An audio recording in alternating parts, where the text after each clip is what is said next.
Welcome to online classes. Student, अभी तक हम जो है काफ़ी जो टॉपिक है इसके बेसिक को कवर कर चुके हैं। पहला हमारा जो टॉपिक था ये था कि चार्ज क्या होता है, फिर चार्ज के हमने टाइप पढ़े, चार्ज की हमने प्रॉपर्टीज स्टडी करी और डिफरेंट टाइप के सिंबल्स होते हैं इलेक्ट्रिक सर्किट में काम आते हैं वो हमने स्टडी किया है। पोटेंशियल डिफरेंस भी हम कवर कर चुके हैं और लास्ट में हमने देखा कि इलेक्ट्रिक करंट क्या होती है ये भी हमने पढ़ा।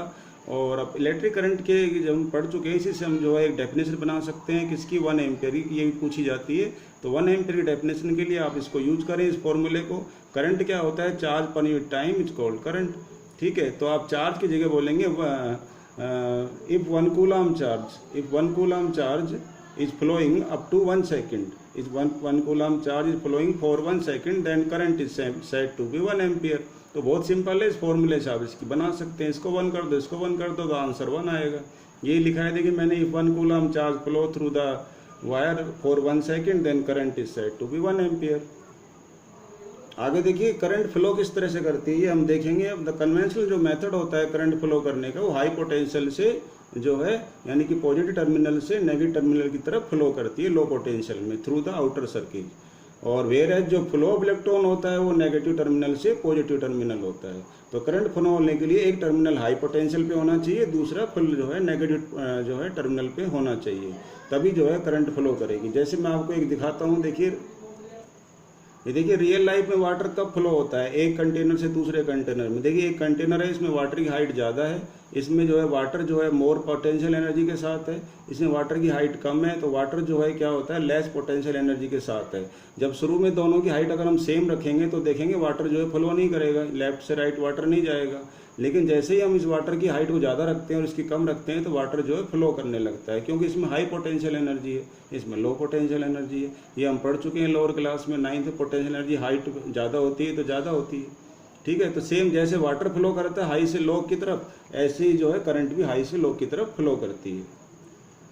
तो ये देखिए आगे है फिर मेटल कंडक्टर जो होते हैं उसके अंदर जो इलेक्ट्रॉन एक्चुअल में जो होते हैं वो क्या करते हैं, रैंडम मोशन करते हैं। शुरू में जो इलेक्ट्रॉन है ऐसे देखो मेटल कंडक्टर है, मैंने यहाँ पर लिया है, इसमें मैंने इलेक्ट्रॉन दिखा रखे हैं। इलेक्ट्रॉन एक्चुअल में इस तरह से सीधे सीधे नहीं चलते हैं, शुरू में जो है ये रैंडम मोशन करते हैं, कोई इधर चलता है कोई उधर चलता है, ये मैं आपको पीछे डायग्राम में दिखा चुका हूँ। लेकिन जैसे ही हम क्या करते हैं पोटेंशियल डिफरेंस अप्लाई करते हैं तो जो इलेक्ट्रॉन्स होते हैं वो एक पर्टिकुलर डायरेक्शन में जो है चलना शुरू कर देते हैं और वो डायरेक्शन होती है नेगेटिव से पॉजिटिव की तरफ। और जो करंट होती है वो करती है हाई पोटेंशियल से लो की तरफ, जो मैंने अभी आपको डायग्राम से भी समझाया था। ठीक है, तो कंडक्टर जो है कनेक्ट कर देते हैं सोर्स ऑफ इलेक्ट्रिसिटी से, तो इलेक्ट्रिक फोर्स जो है उस पर काम करता है। फिर इलेक्ट्रॉन जो है स्टार्ट कर देते हैं मूव करना नेगेटिव से पॉजिटिव की तरफ, और पॉजिटिव चार्ज कहाँ जाता है, पॉजिटिव से नेगेटिव की तरफ, और इलेक्ट्रॉन यानी नेगेटिव चार्ज जो है नेगेटिव से पॉजिटिव की तरफ जाता है। अब आगे चलते हैं, इलेक्ट्रिक सर्किट किसे कहते हैं। तो स्टूडेंट एक कंटिन्यूस पाथ हो किसका, वायर का, जिसमें स्विच हो, रेजिस्टेंस मतलब कोई इलेक्ट्रिक अप्लायंस लगा हो, फैन हो, है ना, कोई प्रेस कूलर लगा हो, और साथ में उसमें सर्किट में एमीटर हो करंट नापने के लिए, बैटरी हो पोटेंशियल डिफरेंस क्रिएट नहीं करने के लिए, और उसमें से करंट फ्लो भी हो रही हो तो उसको हम इलेक्ट्रिक सर्किट कहते हैं। जैसे मान लीजिए मैंने इसमें से की निकाल ली, अब करंट फ्लो नहीं होगी इसमें से तो हम कहेंगे इलेक्ट्रिक सर्किट तो नहीं है। तो आप शायद शॉर्ट में बोल सकते हैं continuous path of wire, a continuous close path of wire through which जो है current flow is called electric circuit. तो ये कोई जरूरी नहीं है स्विच हम लगाएं, लेकिन ये जरूरी है इलेक्ट्रिक जो अप्लायंस है होना जरूरी है, तभी उसमें करंट फ्लो होगी। क्योंकि करंट फ्लो जब होती है जब उसको कोई यूज करता है, जब कोई यूज वाल करने वाला बल्ब कूलर नहीं होगा तो फिर वो यूज नहीं करेगा उसको। तो कंटिन्यूस पाथ जिसमें से जो है करंट फ्लो होती है उसे हम इलेक्ट्रिक सर्किट कहते हैं। ओम्स लॉ क्या है, ओम नाम के साइंटिस्ट थे, उन्होंने बोला कि जो करंट जो फ्लो होती है, हमने ऊपर देखा सर्किट के अंदर है ना थ्रू अ कंडक्टर, वो डायरेक्टली प्रोपोर्शनल होती है, डिपेंड करती है किस पर, पोटेंशियल डिफरेंस पर। अब पोटेंशियल डिफरेंस हम सीख चुके हैं, तो मतलब क्या हुआ कि यदि पोटेंशियल जो है इंक्रीज होगा तो करंट भी इंक्रीज होगी। डायरेक्टली का मतलब होता है यदि 1 इंक्रीज होगी तो दूसरी क्वांटिटी भी इंक्रीज होगी। इसको हम उल्टा भी लिख सकते हैं, जब आई डिपेंड है वी पे तो वी डिपेंड है आई पे, डायरेक्टली में उल्टा भी लिखा जा सकता है।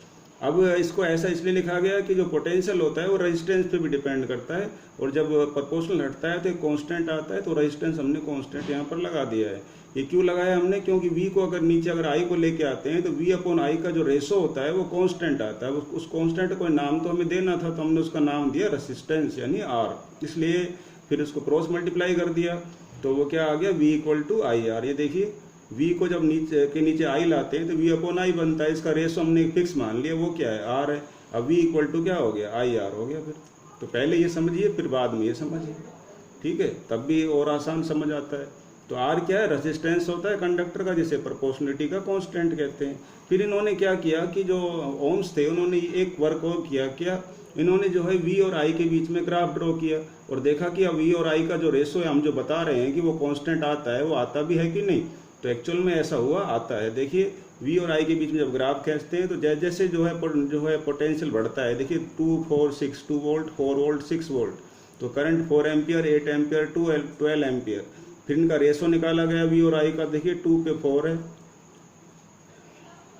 ये करंट जो है अपने पास क्या थी 4, तो 2 और 4 को जब डिवाइड करेंगे 1/2 आएगा, 4 को जब डिवाइड करेंगे 8 से फिर 1/2 आता है, 6 को डिवाइड करेंगे 1, तो यानी कि वी और आई का रेशो कांस्टेंट रहता है। तो इस तरह के जो है जब रिजल्ट कांस्टेंट रहता है और ग्राफ ड्रॉ किया जाता है दो क्वांटिटी वी और आई के बीच में, तो ग्राफ जो है स्ट्रेट लाइन आती है, ठीक है। और कहाँ से पास होती है वो स्ट्रेट लाइन, जो है पासिंग थ्रू द ओरिजिन से पास होती है, यानी कि यूनिफॉर्मली चेंज होते हैं, हम ये कह सकते हैं वी और आई।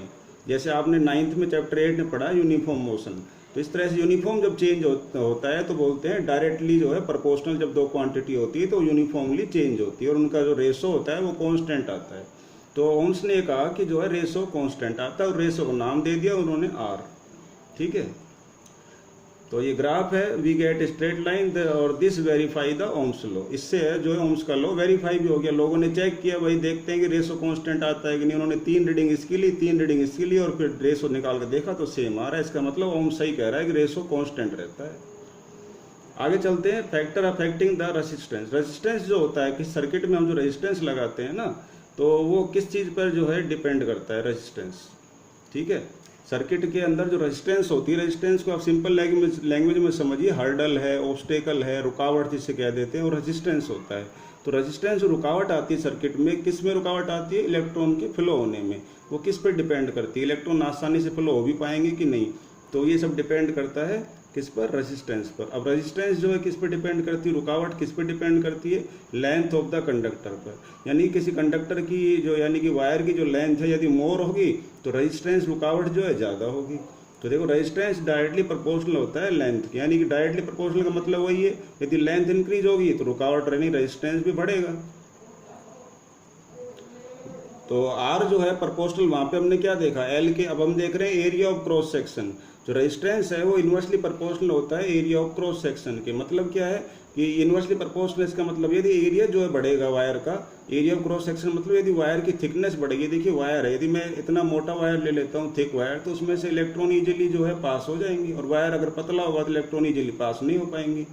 तो यदि एरिया इंक्रीज हो जाए, थिकनेस बढ़ जाए, तो रेजिस्टेंस क्या होगा, कम हो जाएगी। यदि ए बढ़ेगा तो आर क्या हो जाएगा, रेजिस्टेंस यानी रुकावट क्या होगी, कम हो जाएगी।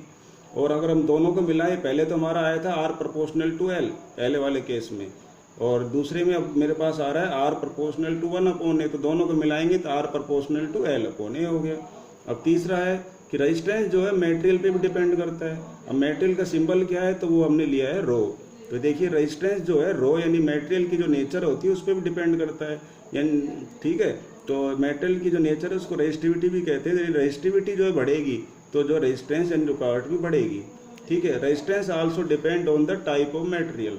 तो दस इस तरह से जो रो है वो इंडिकेट करता है difference in resistance due to the different material. जैसे सिल्वर का मेटल है, सिल्वर का जो है मटेरियल है, सिल्वर का कंडक्टर है चांदी का, तो उसमें जो रेजिस्टिविटी है वो बहुत कम होती है। अगर ये कम होगी तो रुकावट कम होगी। अब हम लेते हैं आयरन, तो आयरन में रेजिस्टिविटी क्या होती है, मोर होती है, तो ये रेजिस्टेंस जो रुकावट है वो ज़्यादा होगी, ठीक है। तो ये इस तरह से डायरेक्टली प्रोपोर्शनल होती है, ये मोर होने पर ये मोर हो जाता है। अब हम इसको और इसको यानी कि तीनों को मिला देते हैं, तो फॉर्मूला क्या बन गया, R equal to rho into L/a। मतलब ये हुआ जो है फाइनल, अगर हम देखें तो लेंथ बढ़ेगी तो रुकावट बढ़ेगी, है ना। और मेटल की नेचर चेंज होगी और उसमें ज़्यादा रेजिस्टिविटी है तो भी रुकावट बढ़ेगी, और एरिया इंक्रीज होगा तो क्या होगा, रुकावट घटेगी, यानी कि रेजिस्टेंस घटेगा, ठीक है। और बहुत ज़्यादा रुकावट करनी है तो लेंथ बढ़ाओ, ये भी बढ़ाओ और इसको लेस कर दो, ठीक है। तो ये ध्यान रखें। और इसको पढ़ते क्या है, इस सिंबल को जिसे हम रेजिस्टिविटी कहते हैं, इसको रो पढ़ते हैं, और इसका जो नाम है वो है स्पेसिफिक रेजिस्टेंस, ठीक है। और इसका दूसरा नाम भी है रेजिस्टिविटी ऑफ कंडक्टर। तो इसके दो नाम हैं। और रो जो है अगर हम देखें तो देखो R इंटू ए अपॉन एल भी बन सकता है। अब ये इससे हमारे पास जो है इसकी यूनिट बना सकते हैं, क्योंकि इसकी यूनिट होती है ओम और इसकी होती है मीटर स्क्वायर और इसकी मीटर, तो मीटर स्क्वायर मीटर कैंसिल हो जाएंगे तो ओम इंटू मीटर बचेगी। तो देखिए ओम इंटू मीटर इसकी यूनिट होती है किसकी, रो की, रेजिस्टिविटी की। जनरली क्या होता है, हम नाइक्रोम के, मैग्नेटिन के और कॉन्स्टेंटाइन के वायर यूज करते हैं किसके रूप में, रेसिस्टेंस के रूप में, क्योंकि ये हाई रेजिस्टेंस रखते हैं। और क्यों रखते हैं हाई रेजिस्टेंस, ये सब के सब अलॉय होते हैं। याद क्या है टेक्निक रखने की, तो आप MNC याद रख लीजिए, M, N और C, मल्टीनेशनल कंपनी, ऐसे याद हो जाएगा आपको। और देखते हैं रेजिस्टेंस किस पे डिपेंड करता है। तीन चीज़ तो आपने देखी। चौथी है टेम्परेचर पर, किस तरह से करता है, डायरेक्टली है या इन्वर्सली है। तो टेम्परेचर जो है पर रेजिस्टेंस डायरेक्टली जो है डिपेंड करता है, यानी कि टेम्परेचर बढ़ने पर रेजिस्टेंस क्या होता है, रुकावट क्या होती है, बढ़ती है। यदि कोई वायर बहुत गर्म है तो रुकावट उसमें ज़्यादा आएगी इलेक्ट्रॉन को फ्लो होने में। लेकिन ध्यान रखें कि जो है इलेक्ट्रॉन को फ्लो होने पर रुकावट ज़्यादा तो आएगी, लेकिन थोड़ी सी ज़्यादा आएगी, बहुत ज़्यादा रुकावट क्रिएट नहीं करता है गर्म वायर। ठीक है, तो इसलिए हमने लिखा है कि टेम्परेचर जो है नेग्लिजिबल इफेक्ट दिखाता है नाइक्रोम पर, मैग्नेटिन पर, कांस्टेंट पर, क्योंकि ये तो क्या होते हैं, अलॉय होते हैं और ऑलरेडी इनका जो रेजिस्टेंस है पहले बहुत ज़्यादा होता है, हमने ऊपर बताया है। जिनका रेजिस्टेंस पहले से ज़्यादा है तो वो अपना और रेजिस्टेंस, अपनी और रुकावट क्या बढ़ाएंगे। तो टेम्परेचर यदि इनका बढ़ाया जाए तो रेजिस्टेंस बढ़ना तो चाहिए, लेकिन बहुत ही हल्का सा बढ़ता है, क्योंकि खुद का रेजिस्टेंस बहुत ज़्यादा होता है। आगे चलते हैं। रेजिस्टिविटी जो मैंने आपको बताई कि रो जो होती है, रेजिस्टिविटी रो जो है ये क्या है, नेचुरल प्रॉपर्टी होती है मेटेरियल की। तो किसी में रेजिस्टिविटी नेचुरल रूप से ज़्यादा होती है तो फिर उसमें रेजिस्टेंस क्या होगा, ज़्यादा होगा। ये देखिए मैंने बताया, किसी में ये ज़्यादा है तो रेजिस्टेंस ज़्यादा। सर किस में है, आयरन में ज़्यादा है, तो रेजिस्टिविटी किस में ज़्यादा होती है, ये आयरन में। सिल्वर में जो है बिल्कुल कम होती है।